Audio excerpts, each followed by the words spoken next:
Hi, welcome to the NIRI 2019 conference here in Phoenix, Arizona. I'm joined by Randall Hopkins from Nasdaq. Thanks so much for joining us, Randall. Great to be here, man.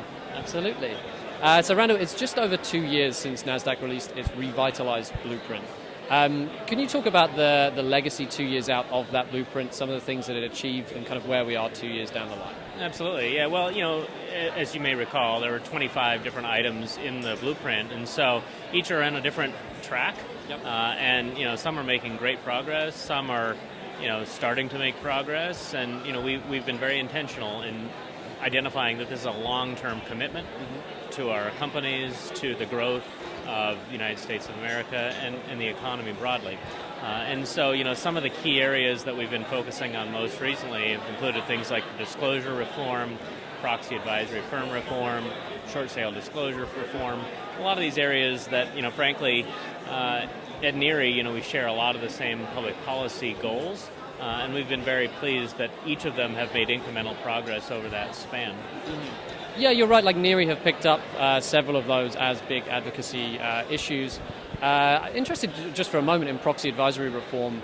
Of course, the bill didn't make it through Congress before the midterm elections, so it kind of resets a little bit there. We've seen a couple of changes in terms of Glass-Lewis allowing a right to review and things like that, but I know there are many other concerns there. So Nasdaq have just released this new framework. How does that address proxy advisory firms? Yeah, so our total markets blueprint is definitely focused on advancing a lot of the themes that we had put forth in the original Revitalized Blueprint. I think included among them are things like that we saw in the blueprint initially around things like consolidating liquidity and providing companies to decrease their their cost of capital and be able to allow a more fluid, dynamic trading environment.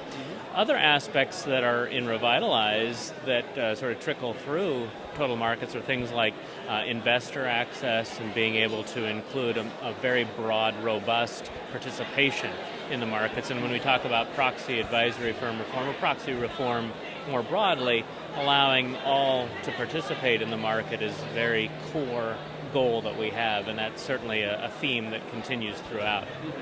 And it taps into one of the priorities, I believe, of the current SEC leadership around kind of enabling access and opportunity for Main Street investors.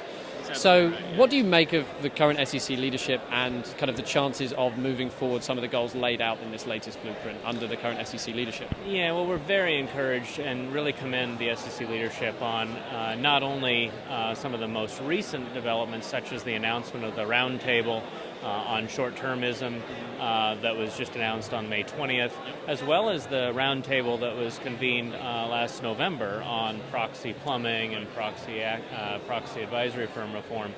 So I think they've shown a clear commitment to improving the capital markets experience for all in the ecosystem, certainly including the investors, the issuers, all of the members of the economy that would benefit from a thriving capital markets economy, even beyond where we are today. And I have to also say that a lot of the things that we've put in place historically have done really well.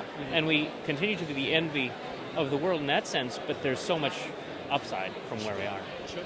Excellent. Well, thank you so much for joining us, Randall. I hope you have a wonderful NIRI conference. It's great to be here. Thanks so much, man. Thank you. Cheers.